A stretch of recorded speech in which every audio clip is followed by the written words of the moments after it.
The Galactic Council chambers had never seen such chaos.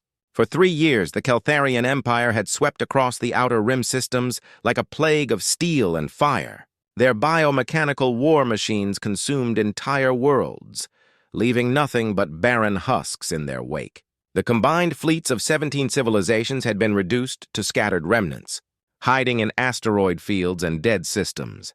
Admiral Zethkar of the Valdorian Republic stood before the emergency assembly, his forearms trembling with exhaustion. His once proud fleet of 300 vessels had been whittled down to 47 battered survivors. "Honored council members," his voice resonated through the translation matrix, "we must face the inevitable. The Keltharians have broken our defensive lines at the Nexus Gate. Their advance fleet will reach the core worlds within 6 standard cycles." A wave of despair rippled through the chamber. The insectoid Vexani delegation clicked their mandibles in distress, while the crystalline Siltheran chimed notes of mourning. For all their technological prowess and combined military might, they had been systematically outmatched by an enemy that seemed to adapt to every strategy, every weapon, every desperate gambit. Council Speaker Marindal, a being of pure energy contained within a gravitational field, pulsed dimly. "Is there nothing left? No reserve fleet, no secret weapon, no ally we have not yet contacted?" The chamber fell silent until a junior aide, a young Alteran with silver-blue skin, stepped forward nervously. "Honored Speaker, there is one species we have not approached, the humans of Earth. They submitted their application for galactic membership 2 cycles ago, but we deemed them too primitive for humans?" Admiral Zethkar's laugh was bitter. "Those barely spacefaring mammals? Their largest vessel couldn't match a Keltharian scout ship. They still use chemical propulsion for most of their fleet, but Council Speaker Marindal's energy field brightened with desperate hope. At this point, Admiral, we cannot afford to dismiss any potential ally." "What is their military status?" The aide accessed his datapad with trembling hands. "According to our surveys, they possess approximately 2,000 space-capable vessels, mostly converted civilian ships. Their technology is indeed primitive by our standards. Kinetic weapons, nuclear devices, basic energy shields. But," he paused, reading something that made his silver eyes widen, "there is something unusual in their psychological profile. Speak." "They appear to be the only known species that actively wages war against its own kind for recreational purposes. Their entire civilization has been shaped by constant conflict.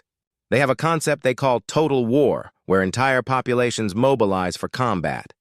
And there's something else. They're the only species we've encountered that doesn't surrender. Ever." The chamber buzzed with confused murmurs.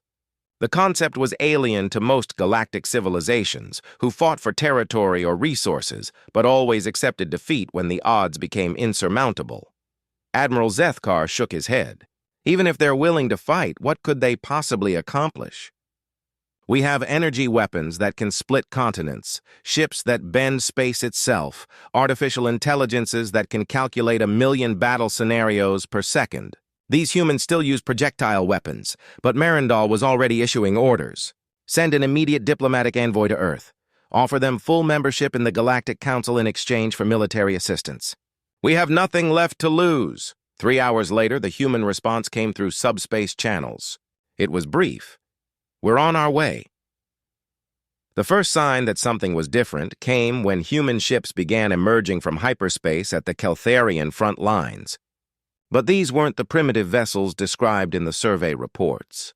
They were dark, angular craft that seemed to drink light itself, and there were far more than 2,000 of them. Admiral Sarah Chen of the Terran Defense Force materialized on the Council's flagship via emergency hologram. She was a compact woman with graying hair and eyes that held depths the galactic races couldn't quite fathom. "Council Speaker Marindal, this is Admiral Chen. We've arrived and are assuming combat operations immediately." "Admiral," Zethkar interrupted, "with respect, you should coordinate with our remaining forces. The Keltharians have adaptive shielding that—" "Admiral!" Chen's voice carried a tone that made the veteran commander's blood run cold. "We've been monitoring your conflict for the past 6 months. We know exactly what we're dealing with. What the galactic races didn't know was that humanity had lied on their membership application. Not out of malice, but out of habit, the same instinct that had kept them alive through countless wars against each other. They had hidden their true military capabilities, their real technology, their actual nature. They weren't a barely spacefaring species. They were apex predators who had turned the entire solar system into a fortress. Every asteroid had been converted into a weapons platform. Every moon harbored manufacturing facilities that could churn out warships at an unimaginable rate. They had been preparing for this moment, since they first looked up at the stars and wondered what might be looking back. The Keltharian advance. Fleet, 50,000 biomechanical. Monstrosities that had crushed every defense thrown at them suddenly found themselves facing something unprecedented. The human ships didn't engage in the careful, calculated warfare of galactic civilization. They swarmed like angry hornets, coordinating in patterns that defied logic.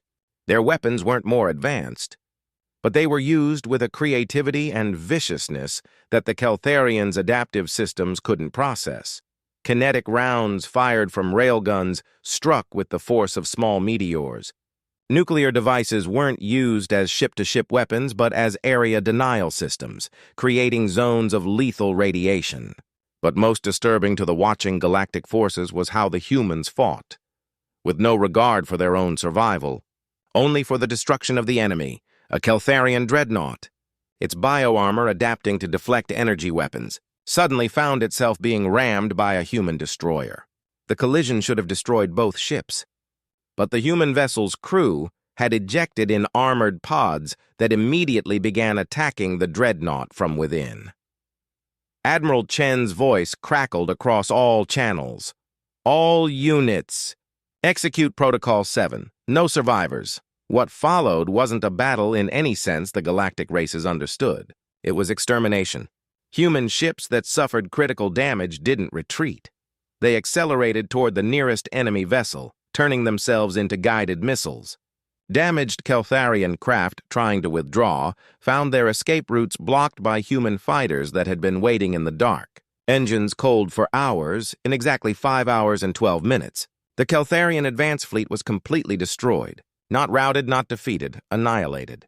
Of the 50,000 biomechanical nightmares that had terrorized the galaxy, nothing remained but expanding clouds of debris. The galactic fleet watched in stunned silence as human ships began methodically hunting down every escape pod, every damaged vessel trying to flee. There would be no survivors to warn the main Keltharian fleet, no intelligence gathered about human capabilities. Council Speaker Marindal's energy field flickered with something approaching fear. Admiral Chen, the immediate threat has been neutralized. Perhaps we should discuss— We're not done. Chen's voice cut through the communication. We have coordinates for their home systems, their supply lines, their manufacturing worlds. This ends now, permanently. Admiral Zethkar stared at his instruments, trying to process what he had witnessed. How? He whispered. How did you do it? Admiral Chen's image smiled, and for the first time, the galactic races saw what had made humanity the apex predator of their world. Admiral, you've been fighting for territory, for resources, for survival. We've been fighting for sport. There's a difference. The human fleet began forming up for their next jump, leaving the galactic forces behind.